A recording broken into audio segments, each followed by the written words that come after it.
Welcome to Street Smart Spirituality with your hosts, Barry and Cole, where each week we will be discussing diverse topics of spirituality, including the right use of will, A Course of Love, A Course in Miracles, The Way of Mastery, and much more. Join us on a global spiritual adventure with Cole in Australia and Barry in the U.S. All right, everybody. Welcome to Episode 7 of Street Smart Spirituality. I am Barry, your host in the U.S., and along with me is Cole down in Byron Bay, Australia. Say hello, Cole. Hey, Barry. You're so funny, man. This episode 7, is we're going to be giving a brief overview of an incredibly beautiful book, a channeled work by First Receiver Marie Perron called A Course of Love. Really excited about this episode because, as I mentioned, it is a beautiful book, and everybody should at least give it an opportunity to take a look at it at least once in their life and see if it resonates. So I believe Cole is going to start us out with a little meditation, and then we will take it from there. So go ahead, Cole. Well, okay. So let's start like this. So it's a course of love. It's a over 700-page long book, and you can study it, and you can read it, and you can reread it again and practice what it says, and let it take you where it does. And we can also fall in love straight away. And so to do that, and if you're not driving, of course, if you just let yourself relax, and I'm going to guide you into what love actually feels like before you even read the book. And then you can read the book and see if it takes you to the same place or beyond. So first thing, just make yourself comfy and don't try to be like erect or in any too familiar position. Just simply relax and maybe take a slow, deep breath.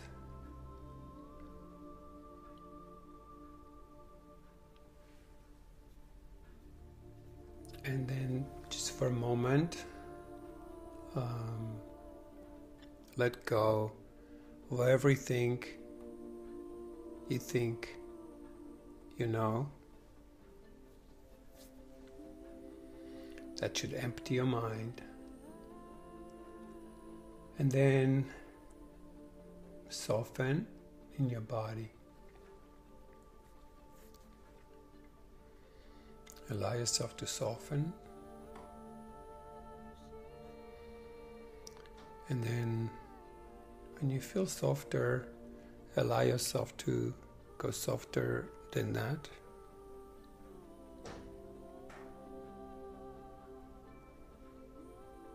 And then softer than that.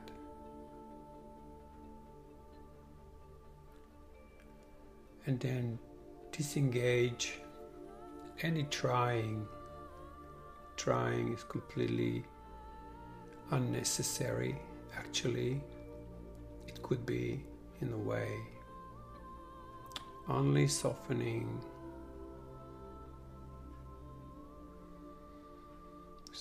deeper,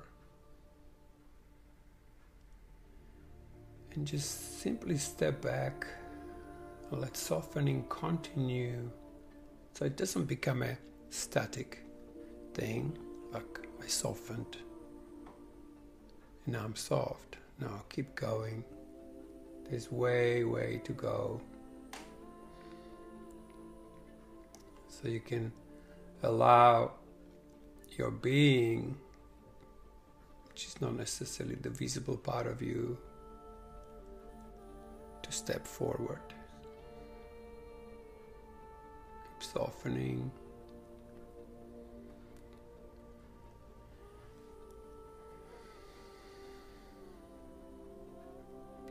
And then you can find is idea of love. So idea of love is just an idea first, so it's in the mind. So in this empty mind comes a tiny idea of love. And we have so many images of love. We inviting the love that is.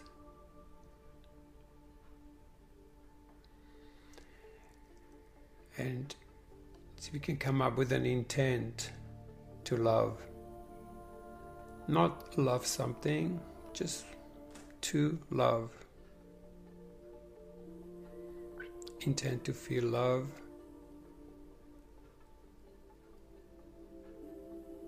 Just keep stepping back.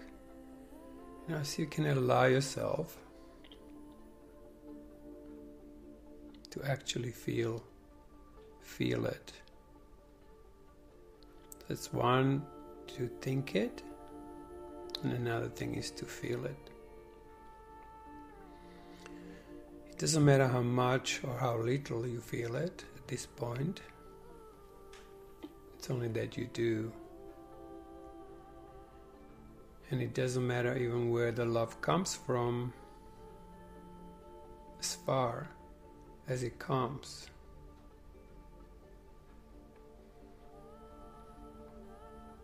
There's no image, no projection, just simply the isness of love that's living you as you. It's already there, perfectly accomplished in you, waiting for it to be given.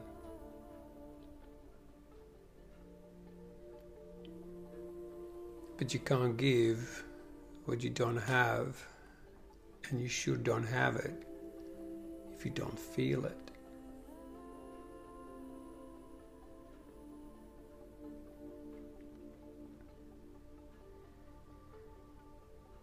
And then you feel it. Allow yourself to feel it more,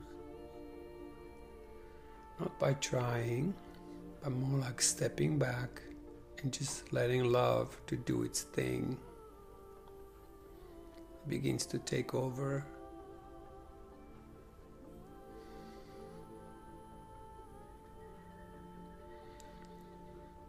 And how you know you really have it, it will put a smile on your face.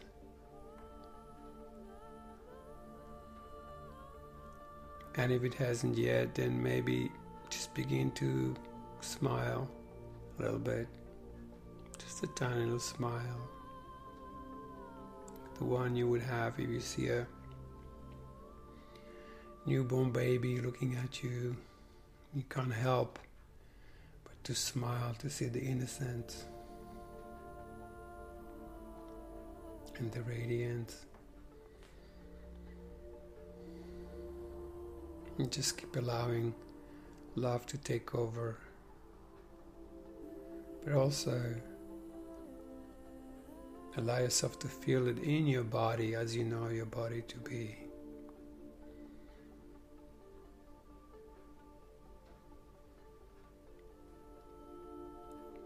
Can you feel it in your arms? Can you feel it in your belly?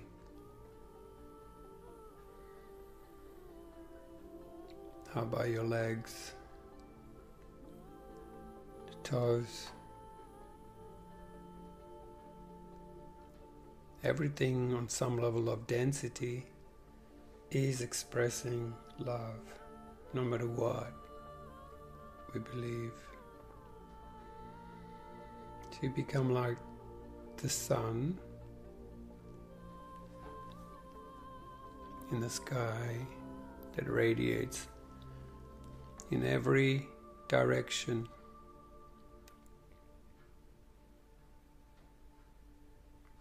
And so are you, oozing this love by feeling it everywhere in your body, including your earlobes or bone marrow, It's simply everywhere and begins to increase by the act of it being given away. Now, just to have it for yourself is not enough. So begin to offer this just like the sun does. The sun doesn't shine on some things more and some things less. The sun simply shines on everything equally. And so are you. So begin to radiate. Just allow yourself that feeling of love to as if come out of your body and filling up the room that you are sitting in, or the car, or the space you're in. Just get this idea that this love is oozing out. The more it oozes, the more you feel it, the more you give it, the more you have it. And again, the more you have it, the more you can give it. And this has no end if you can handle it. And allow yourself to expand it even more past the building you're in, or even past the area you might be sitting if you're outside in nature. Allow that whole area to be flooded by, just like the sun, shine on everything that's around. Keep expanding it, expanding it. And then see if you can watch yourself doing this from behind. Imagine you are actually watching you from behind doing this. And you'll see, wow, there's a ball of light in front of me, oozing in every direction. And I'm part of it. And then see if you can see yourself from above doing this. How you're flooding the whole area you're in.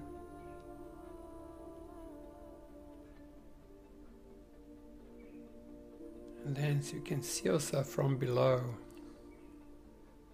It sounds like a mad idea, but imagine you're part of Earth that's looking at this being from within itself up.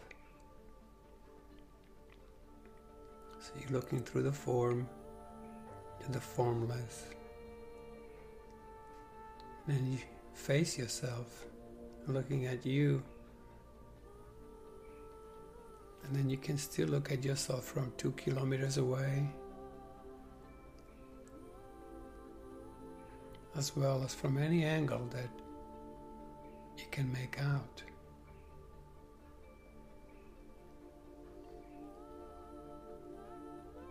And then you begin to offer this love to specific beings you know. Maybe start with the people who are close to you, your friends. It's like to Barry, I offer this presence of unspeakable love that's flooding my being. To my son, to my daughter, to my other friend. Just simply giving it without any need to get anything back. Simply giving and giving. You'll notice the more you give it, the more you have it. And if you're not having it, you're somewhat not giving it. So give abundantly.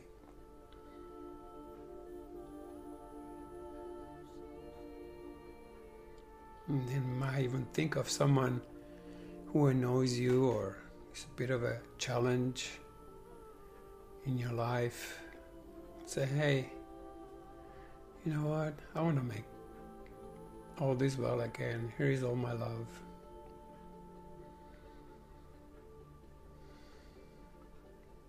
Sometimes we have people who are very difficult to forgive, so we just offer them the first gesture of our unconditional love.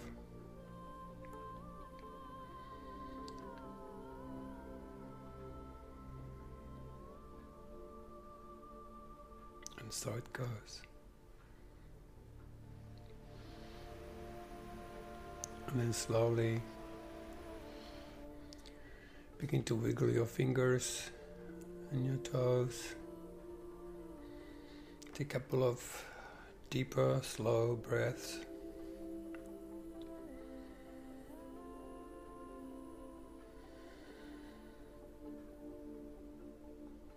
And then slowly open your eyes.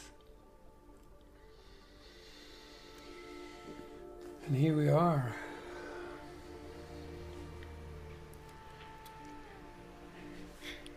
And here we are. Here we are. How did it go, Barry? I was downstairs making a sandwich. Are we done?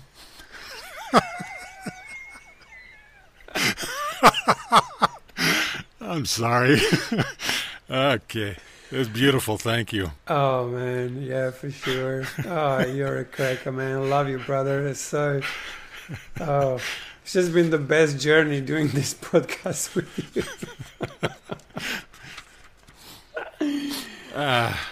Before you get started, let me just do a really quick. You mentioned how big the book was.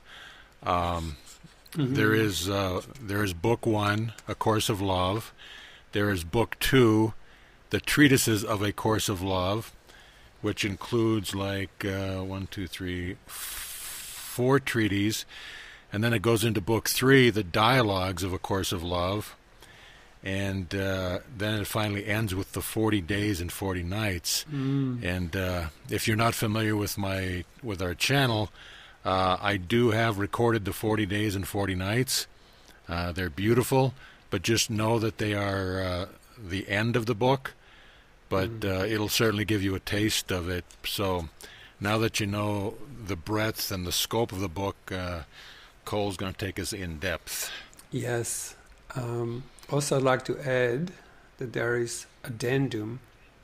There's epilogue, of course, and then there is addendum, which is something that got added later on, and now in a new edition, it's been spread around the book, which helps us to give some suggestions how to actually use this book in a way that can be even more efficient.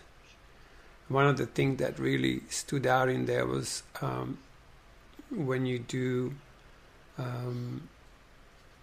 ask yourself questions about what you're reading, rather than answering a question, go more into how did that make you feel, what you just read.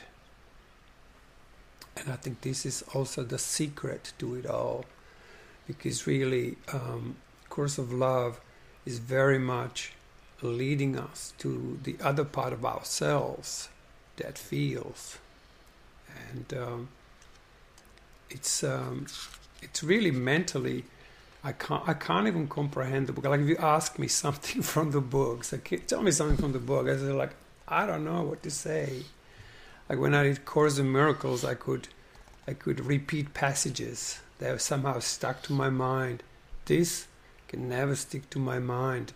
Because what it's really doing, it's dislodging the mind and guiding it to the heart.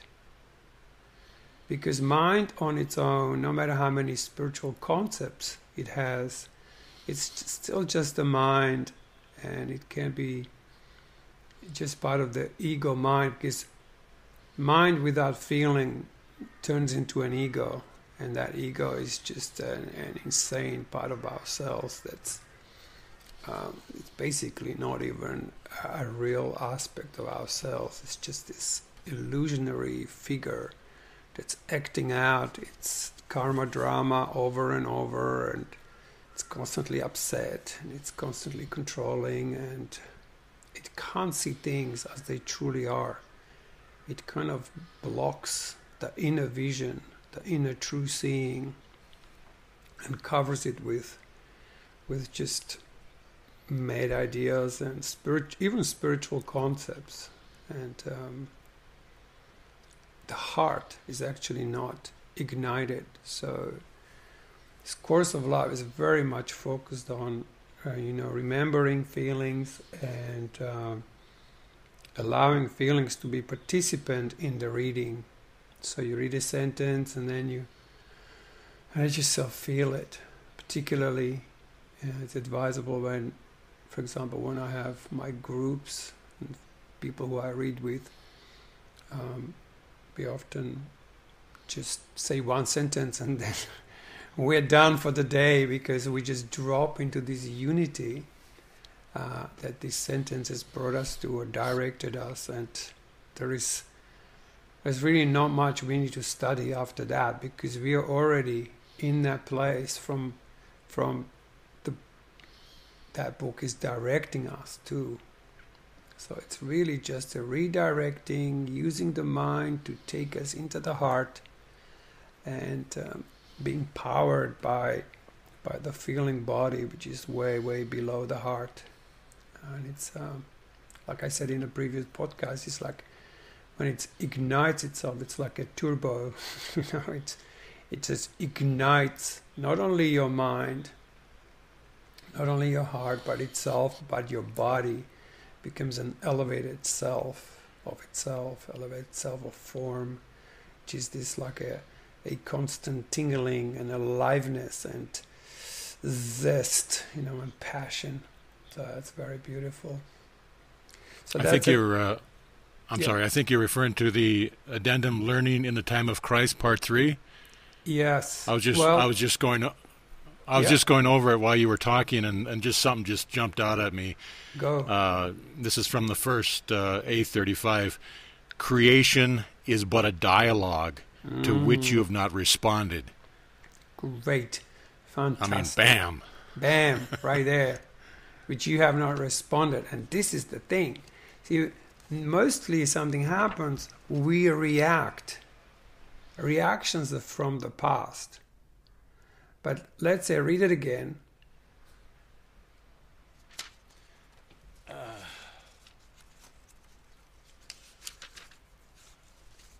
Creation is a dialogue to which you haven't responded, right? Yeah. And so what it is like, what's your true response right now? First you'll have a reaction. Then you'll have some kind of maybe an emotional response to what's occurring. And then comes a feeling response.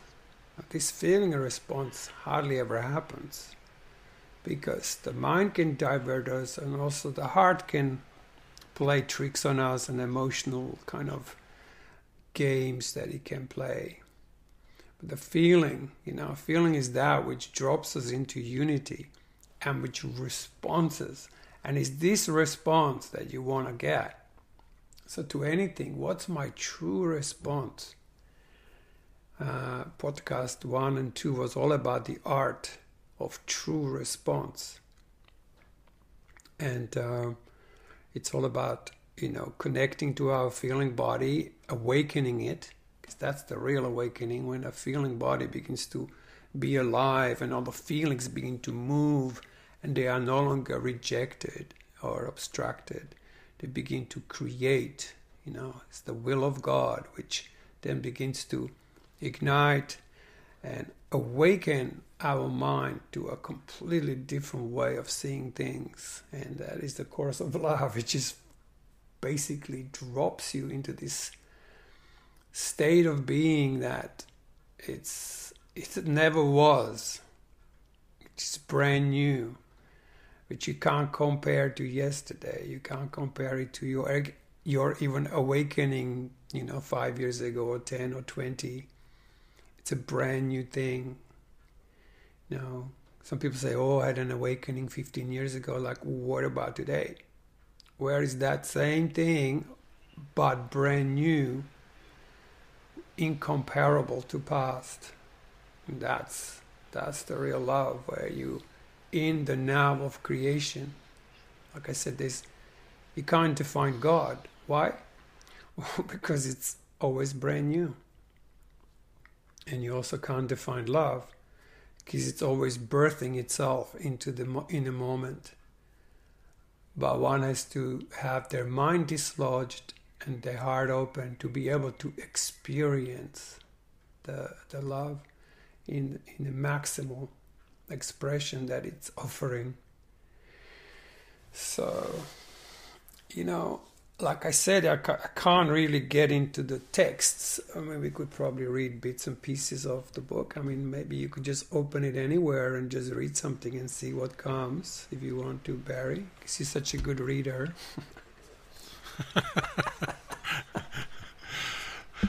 So I'm gonna read what we rehearsed, right? What did you rehearse something? I'm just yanking your chain. Okay. I'm going to read this section because this is really relevant. I posted something, a snippet from the Urantia book about the evolution and the concept of God, and this is beautiful. I mean, this mirrors this exactly. This is 3920. In the day 39. Day 39, section 20. Have I been a benevolent God in your universe? Then you have been benevolent and seen your universe as a benevolent universe. Have I been a judgmental God in your universe? Then you have been judgmental and lived in a judgmental world. Have I been a powerful God who can work miracles? Then you have been a powerful miracle worker. Have I been a distant God who does not show his love for you or others? Then you have been distant from yourself and those you love. Have I been a God you have sought and never found? Then you have not found yourself. Have I been a fair God? Then you have been fair and the world has treated you fairly. Have I been the God of your religion? Then you have been religious. Have I been a God of vengeance? Then you have been vengeful. Have I been a God of love? Then you have been loving. Have I been all of these? So too then have you, and so too has your universe been. Has your God not been a God at all, but science, money, career, beauty, fame, celebrity, intellect? Then these things have become the content of who you are. Wow. Yeah, that's some powerful stuff. Oh, man. That just really shows you how we projected God of our own making out there, and the actual love that is, gets obstructed and can't be seen, can't be experienced, can't be known. So this just shows us that, we are doing this to ourselves, and only we can be accomplished. It's not about telling others what they should do or what they shouldn't do. It's about, I need to wake up, and I can use everything in the world to help me undo my own karma drama. It's why I often recommend that we look into what's happening in your immediate vicinity. What are the experiences that you're creating for yourself? Because you can't even create anything, because you just simply constantly magnetize to yourself what's denied in your feeling body, right? So it's very important to use what's in our immediate world, in how we're relating to our close associates, how we responding, to go onto internet and search out what's going on in the world, and it has no end, and we don't even know what's really true. We can only really see what's really going in our immediate vicinity, and then apply the true forgiveness, which is you notice a situation. How does that situation really makes you feel? And then look at your relationship to those feelings. And it's this relationship to those feelings that determines whether your heart can be ignited or not. If this relationship to these feelings are not good, your feelings are basically shut down, and your mind will make a replacement feelings, and you think you feel, but you still just think that you feel, and then you can process that until cows come home, and nothing's really changing. So to truly learn how to find a true response, a true feeling, like it says, it's the response, that we haven't given to what's really occurring, and even what occurred in the past, let's say. If we have some traumatic responses, we really never allow ourselves to truly respond. We shut that down, and with that we shut down our heart and our feeling body, and we shut down the whole creation capacity of our being. So incredible book. So the first book, to go into that, is similar to, obviously this is all just my views and my own experience with it, but the first book is still helps with undoing of what we made up and what we've constructed in our lives, similar to the workbook in A Course in Miracles. It basically shows us in some way, I think this first part of the book of A Course of Love gives a lot of punchlines to the lessons in A Course in Miracles, because Course in Miracles was a mind training, and to train your mind is really, once your mind is trained, you begin to have to look down and below yourself and see what you have not forgiven in yourself, which is mostly to do with how you feel about the situations and not situations themselves. And so this often doesn't happen. People practice forgiveness rather than applying the forgiveness. It's like with guitar, I can practice technique, but at the end of the day, I need to apply the technique to a piece of music so I can produce something here. So you can practice forgiveness and practice, but actually, do you really forgive? And do you want to forgive? And forgiveness is really this simple. Just think of anything that seems like needs forgiveness in your life. I'm sure something's already popped to your mind right there. And then ask yourself, do I really want to forgive this? And be more honest than you are accustomed to be. Do you really want to forgive? And if you're truly honest, you will see that you don't want to forgive.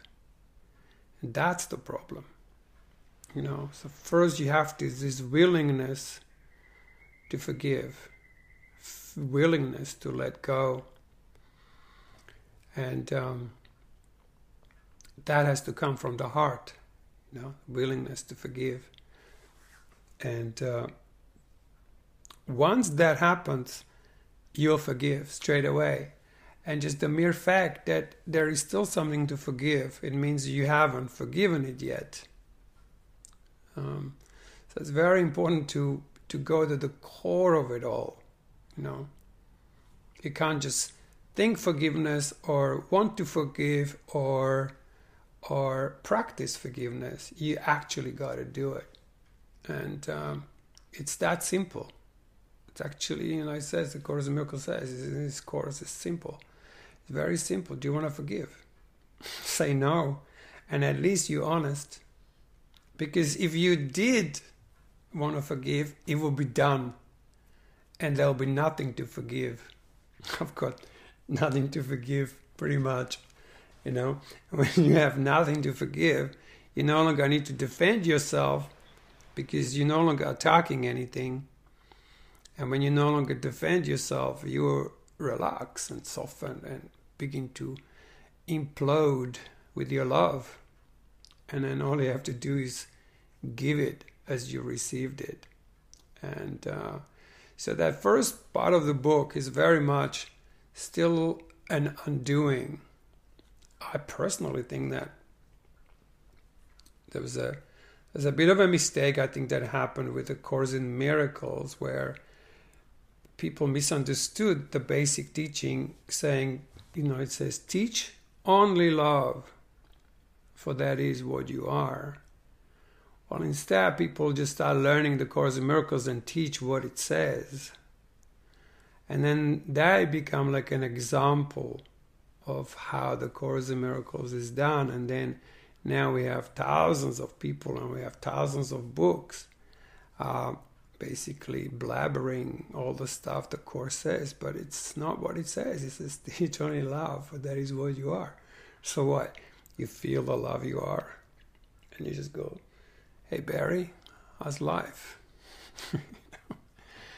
And then there you are, like, teach only who you are, teach only the love that you are. You don't have to do anything. The love actually gives of itself. The true love, that is the actual love's presence, has everything already embedded in it. So you, as who you think you are, you need to do absolutely nothing. And so that's what the workbook actually trains our mind to get to this place where we're actually no longer interfering with who we are, which that part of ourselves that only creates. And so it's a very important part of the evolution to realize that it's not about teaching the stuff that's written in the book, but to teach by being who you are. And another thing that happened in A Course in Miracles, which affected a lot, is that, the word mind has been translated as that thing that's between our eyes. Mind, that thing that's somewhere around the head, or the middle of the head, or maybe even like a 1/3 above, sort of in the head, that just thinks and thinks and thinks, and I think that that's the mind. And then A Course in Miracles is somewhere in that area, the mind. But mind really means all of you, your whole self. That includes your feeling self. That includes your heart. So your whole being. That's why I call it the Holy Spirit is the part of you that can actually never be split. Yeah, it's that part of you that is whole. But to be whole, you have to think and feel and align all that together in the heart as a one embodied thing. So the danger of going to the head and just regurgitating lessons from the Course in Miracles, it's not teaching. Teach only love, for that is what you are. So Jesus said, oh my God, what happened down there? Let me send you another book and give you the punchlines. What the hell's the matter with you people down there? So the Course in Miracles, obviously, a bit shaken up by this book, and attacked it in some intelligent way, saying, there's no way that this is the same voice, but it's just a defense against the truth. And if you dare to actually read it and actually feel it and really engage the feeling body and your heart, you will just realize that Jesus is not about the mind. Jesus wasn't walking around and professing mind. He was a presence, and that presence was love. And so, here comes the course of love. And so like, let me teach you how to remember and how to be just as I was. He's saying, you my brother, and you my sister, and we're the same. And you have this capacity to be as I was, or as I am. And I love it because at the beginning of the book it says, resign as your own teacher. Say, accept me as your teacher because I will show you the truth. And at the end of the book he goes, and now I resign as your teacher because we are the same, and see if you can find that part of you that is the same as me. And that's when it comes to end of these example lives that showed us what is it to truly be the child of God. And it's gonna tear up now.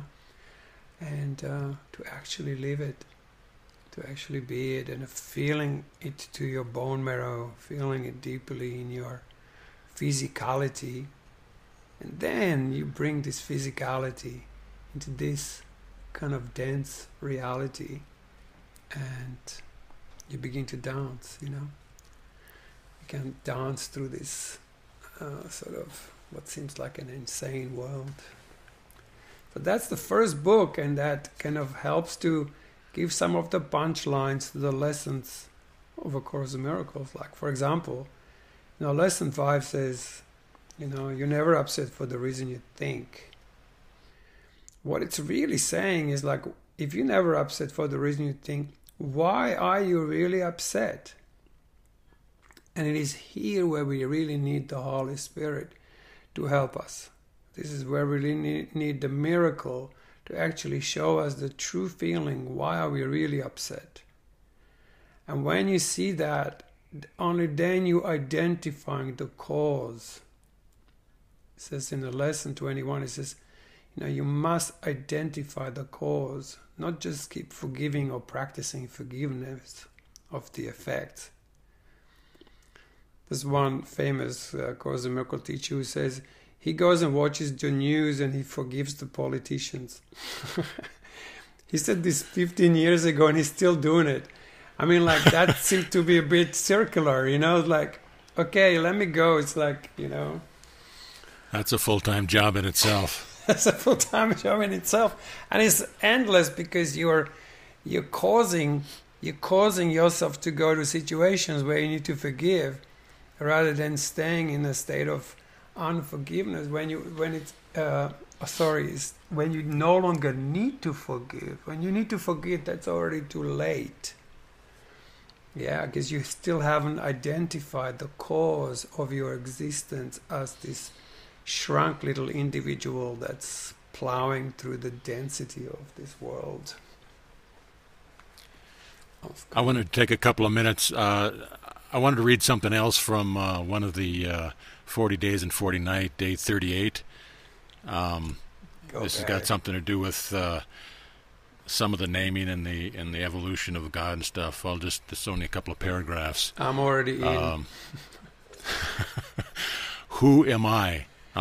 Who I am.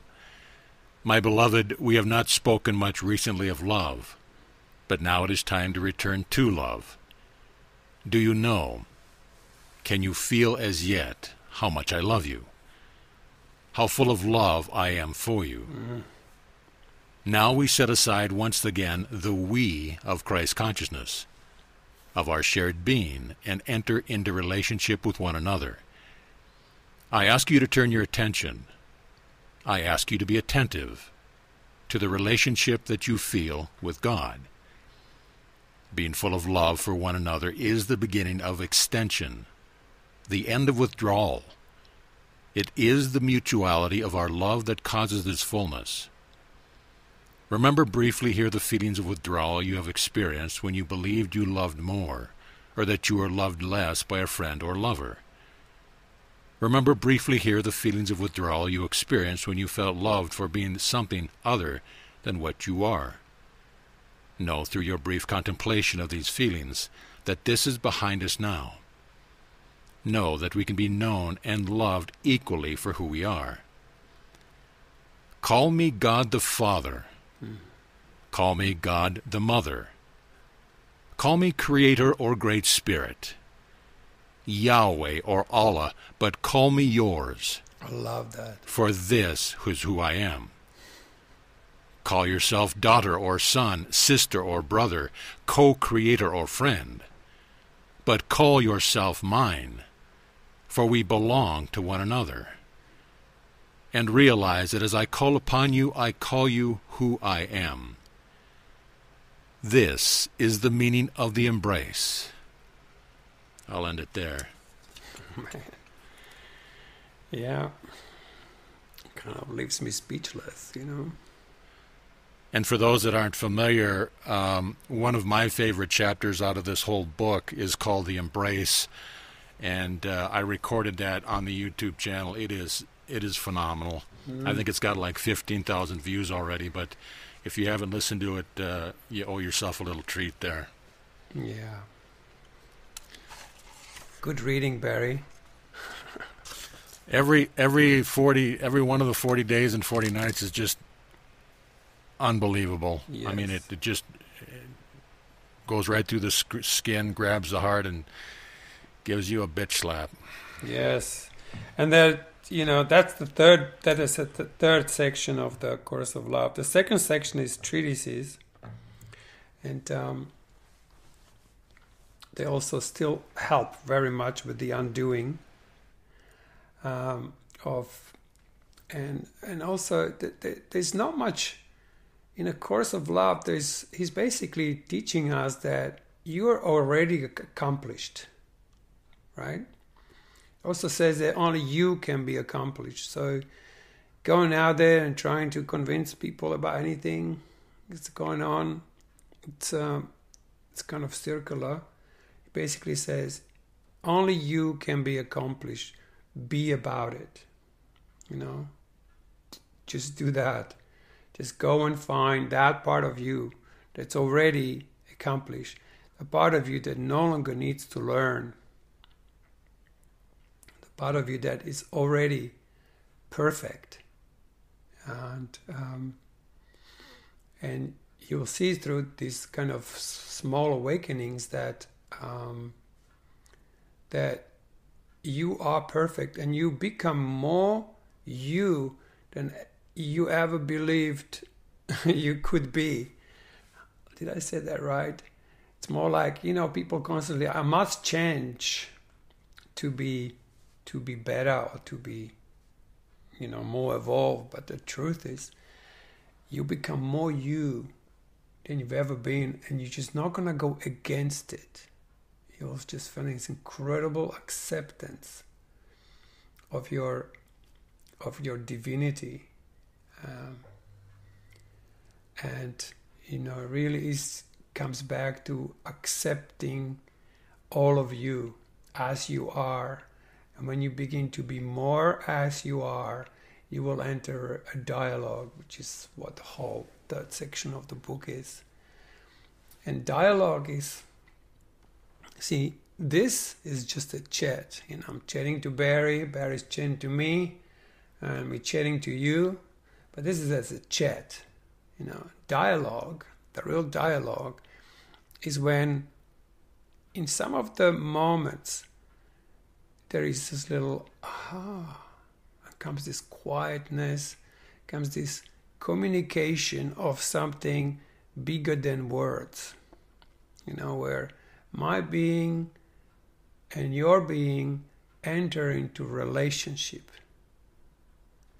If we are splitting, if you, let's say, you're resisting me, which is fine, we're not in dialogue, we're in conflict. But when we all join in one as one, it's like, I don't oppose anything in you, and you can be you, and I can be I. But it's the relationship between us that makes it whole.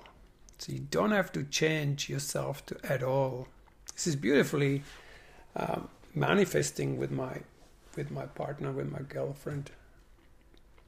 I'm I, and I just do what I do, and she might not even like things that I do, and I might not even like things she does. But when we meet, I fall into my wholeness, and I'm just me, and she's herself. But we find this relationship, which is like a third thing. Not her, not me, but the relationship between us. Jesus uses an example in a course of love. You have a pencil, you have a hand, but it's not about the pencil and not about the hand, but about the relationship the two are having. It's like you have a relationship to you. You might have a different relationship to your liver than you have to your stomach, or a different relationship to some parts of your body, and a very different relationship to other parts of your body. So it's not the parts of the body, it's the relationship that is the key. And the dialogue is happening when we speak beyond the words, beyond the spiritual concepts, beyond the techniques, or beyond what the courses are saying, and we fall into this direct communication with each other, and therefore with our Creator, because we are part of this creation, and everything in this creation is perfect. It's just so perfect. It's incredible.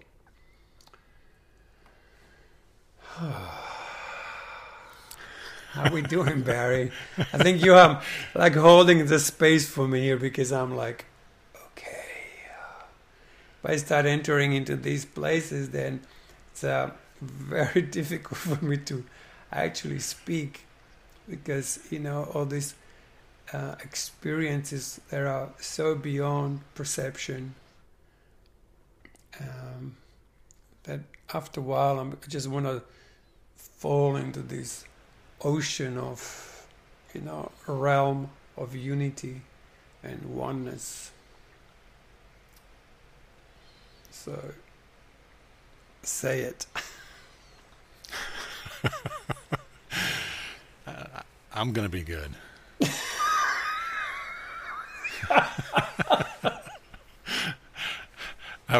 We're gonna be wrapping it up here in a little bit. I just wanted to reiterate one more time about what I had read earlier.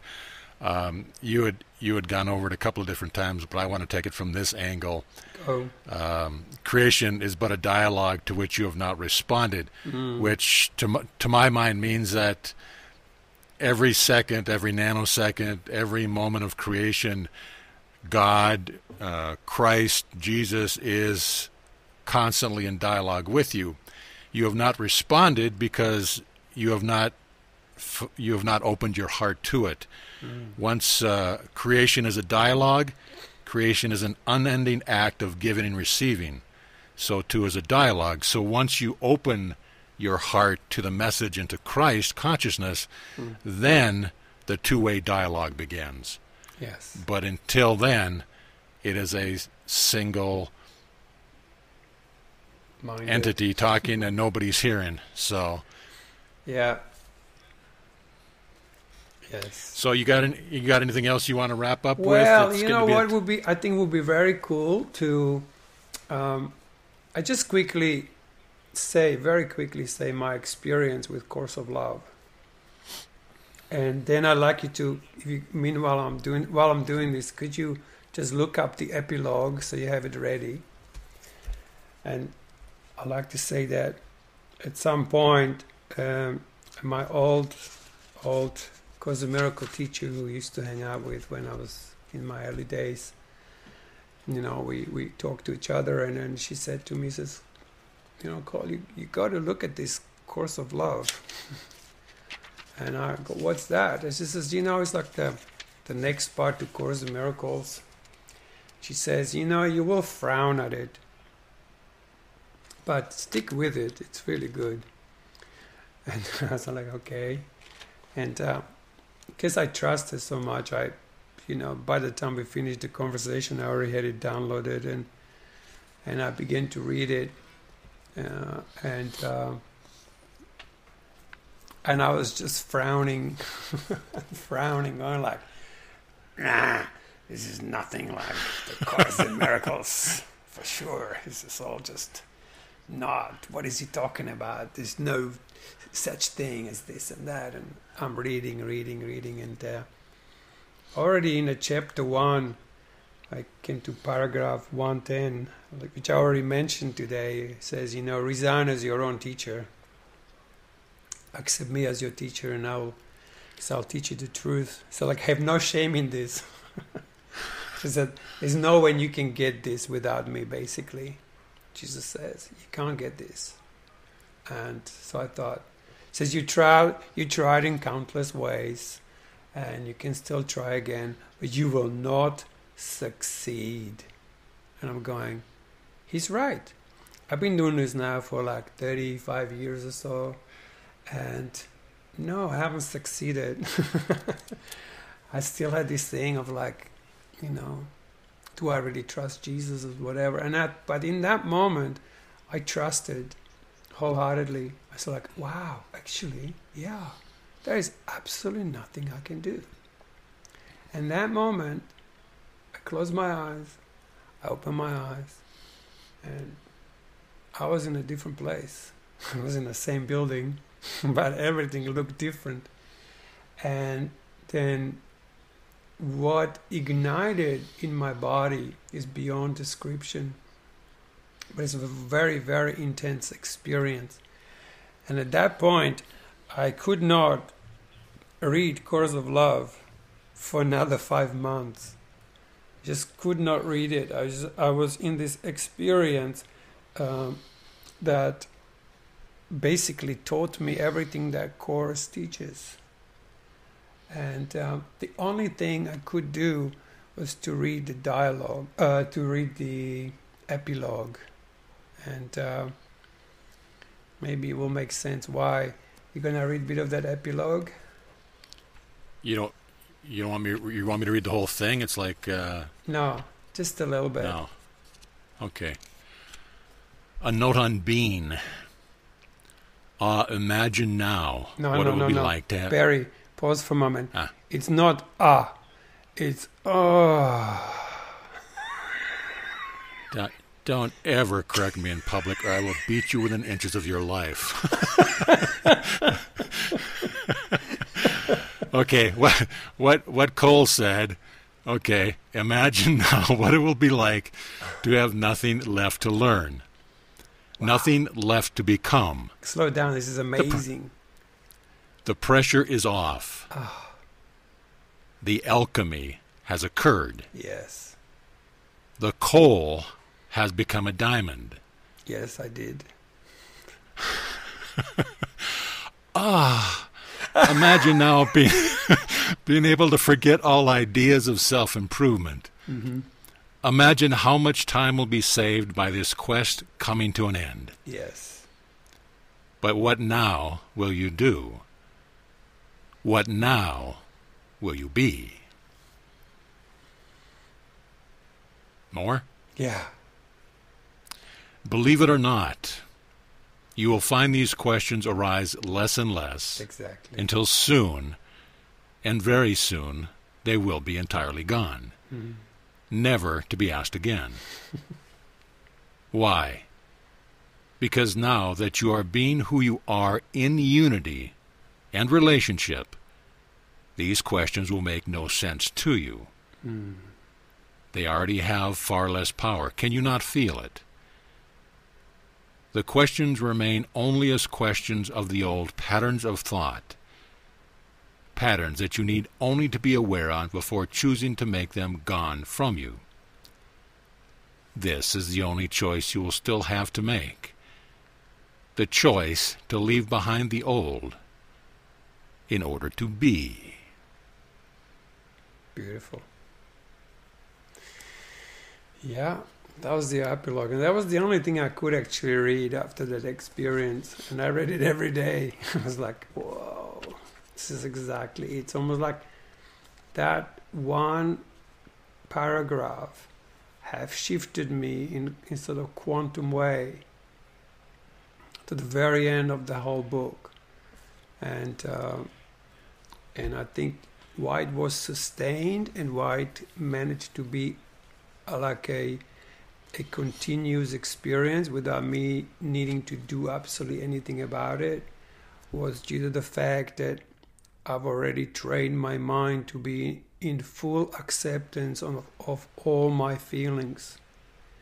So being in this experience was so intense, and so many very, very intense feelings begin to arise, but because they were met with an unconditional acceptance, they simply express through me, like that response, dialogue is the response, it's like it simply expresses without being filtered, without being held back, without being corrected or denied. It simply goes through and it becomes a free flow of energy, like the free will is really the free feelings that flow, free will that flows through you and out of you, through you and out of you. And if you actually allow yourself to fully ignite your feeling body, you will connect to the whole cosmos. You will feel one with everything, even what seems to be as negative, because you're not opposing it. So it just runs through you, and it actually turns pretty orgasmic to live that way. So yeah. Cool. One more thing I like to say also, that what I found with Course of Love, very, very powerful thing is to read it with somebody and out loud and extremely slowly, and really feel every sentence and how does that sentence feel, rather than what it means is more important than anything. So it helps to awaken this sense of ourselves that will basically make sense to everything, So this is one of the things that I warmly recommend if you ever encounter this book and you feel it's for you, and to share it with somebody out loud. I meet up on Zoom with people, and one thing that it does, you will read it and it will drop you in.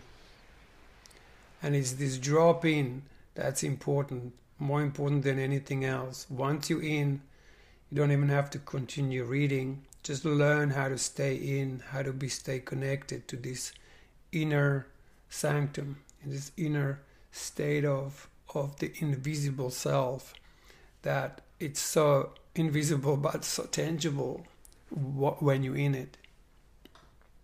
So again, slower the better. It's like that book, Slow Sex. It's like, yeah, it's just that same thing, because it is like it's just so orgasmic, seriously, that sex just becomes a ridiculous parody of what people do to kind of please themselves. And you can have it on your own, and it's just incredible. Just reverberates your entire being in a speed of light. So I think we can maybe bring that to a close on that note. Can we? You're done talking, so nothing left for me then, huh? Okay, that's swell. I love you, brother. Well, you're such a cracker, man. I got a little piss and vinegar in me tonight. Oh. Yeah, let's wrap it up. I mean, this is just a brief overview. I did post the first book in my 7-day audiobook a couple of weeks ago, and I mean, the response was beautiful. I mean, people loved it, and maybe I will post that epilogue audio the same time I post this. At least people will get the full grasp of the epilogue. Yes. But by all means... Yeah, it's really great to listen. I mean, man, I listen to your audio every day. I've got it on all my devices, and you know, the YouTube thing. But also, I so warmly recommend to actually get the book, hold it in the hand. Same as like with Write Your Will, like just get the book and let it guide you, like get you specifically and slowly through these steps and these suggestions that it has to offer. They're just profound, and I can't recommend more to actually have it read it at least few times for it to really, I mean, of course you can have this experience like I had, but you can also, now I read it many times through, and it's almost like it's a support for an awakened mind. You know, you awake and then you go like, whoa, what's this? Like I remember when I had that experience, I quit my job. I said, like, I don't know how I'm going to function at work. I don't know how to function in the world. I don't know what to do with this. And so there is so many helpful hints to actually how to function in this awake state. So, you know, don't sit around trying to wait for awakening. Just get awakening done, and because then it's like a heaps to go through to actually transform the thicker level of vibration and the slower level of vibration. You know, like there's such a zest to go into higher vibration. You know, try to go to the low vibration. Let's have a conversation after that. You know. It's in the slower vibrations where the true gift of what's available. You know, it's all under the tree. You know, it's all under the Christmas tree. It's all below. You know, above is just a star, but you got to lit up your Christmas tree and then begin to actually unwrap the presents that are under the Christmas tree, and that's the true message of Christmas, you know, true message of Jesus saying, hey, wake up, lit up, you know, you are the light of the world, and, you know, beam it out, ooze it, because if you don't ooze it, you'll lose it. Okay, enough of your sexual analogies. Now, shut up, Cole. Yeah, I mean, definitely buy the book. I mean, I've got 2 copies. I don't know what it is, but the last copy I got, they kind of cheaped out on the cover. The first edition I bought is kind of like a maroon kind of leather feel. This one is paper and purple. It's beautiful. They cheaped out. Yeah.